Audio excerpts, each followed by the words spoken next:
This is the home of the legendary Law West of the Trinity, where for years Justice of the Peace Bill Richburg meted out his brand of justice to a constituency of very common folk. All right, now whose car? It's my car. It's your car? It's my car. Why It's do in you my- say it's your car? Because it's in my name. Now his son, Bill Richburg Jr., fills the bench, handing down his own somewhat different form of justice to the same constituency of common men. Each weekday they parade before his bench, pouring out tales of marital strife and lovers' quarrels. What did he do? He threatened to do bodily harm by twisting my arms, hands, and grabbing my shoulder and squeezing my face. Are you afraid of him? Yes. Why? Because of what he might do if somebody threaten you. Because of what? Of what he might do. Because of what he might do. All right, let's back up just a minute. Are you married? Yes. How long have you been married? 3 months. Pardon? 3 months. Just 3 months? Mm-hmm. How long did you go together before you got married? Oh, about, I'd say a week. 1 week? Mm-hmm. And then you got married? Mm-hmm. After only a week's going together? Mm-hmm. What makes a good man to sit in that chair and listen to these stories every day? What does it take? Patience. If anything, I guess patience. Perhaps one of the hardest things I had to learn when I first took the bench was to be patient and make sure that you listen to all sides, hear all of the issues. Don't become impatient just because there happen to be, 50 other people that you have to hear that day. Took coat hangers and straightened them out. Burned them on each end. Yeah. With what? With a match. With a match. Mm-hmm. And he had a rope.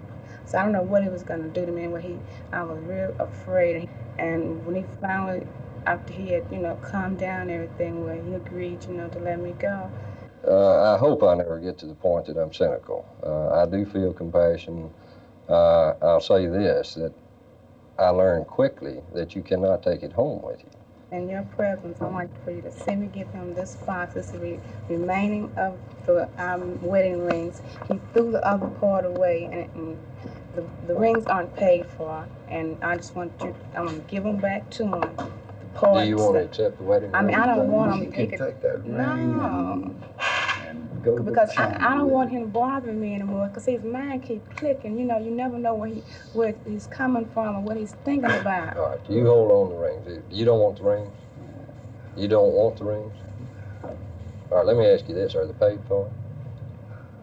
That's nobody's business but my own. No, it may be. Are they paid for? Because it might be the subject of a civil suit. Sometimes I feel if I explain to people, look, you cannot do this. If you do this, it's a violation of the law. Or if you do this, you could find yourself, sitting down there in the jailhouse. Or what you're doing on this side is wrong also. What you're doing is wrong. Both of you need to be reasonable about this thing.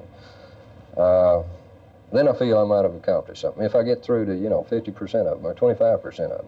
Well, when and if I'm they grant equipped to pay for the divorce, to pay Well- for any fees that she, Well, she's don't. got What to- I'm suggesting to you is don't make it hard on yourself. Use Well, your that's common what I'm sense. trying not to do now. All right. Well, let's go back to the peace bond. Peace bond's not to punish you. It's only to ensure that the peace is kept. But it can ensure the peace is kept, and whatever is necessary to do that, of course, we are willing to do.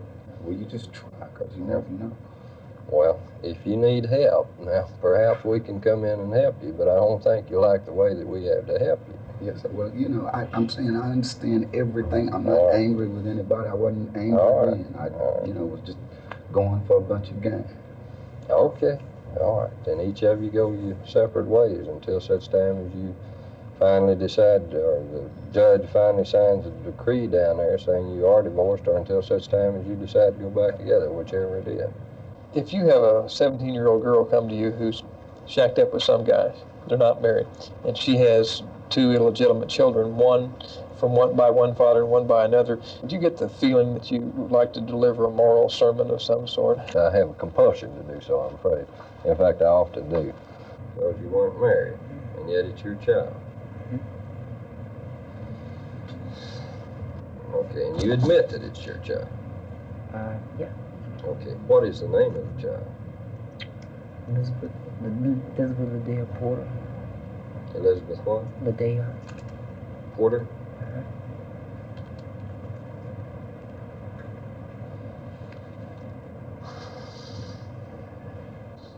I'm not a priest, don't pretend to be. And I'm not trying to establish the moral codes of the world. I suggest that you go out and get married if you're just going to live together. That way your children are not born out of wedlock, so to speak. But regardless of whether y'all get married and decide to live together later on, or whether you go your separate ways, and you're going to have to do so peaceably. You understand what I mean? You understand? But where the young lady has got two illegitimate children, in all probability, if she continues in her way, she will probably have the third, perhaps fourth, fifth, and sixth. And if I can get through to one once in a while, look, you're just asking for trouble, how are you going to raise your children, so forth and so on. And if I can sway her or prevent her from, having more illegitimate children, then I think I've accomplished something. What do you think your chances are? Probably 1 in 100. Two different stories about who hit who first. How do you decide who's telling the truth?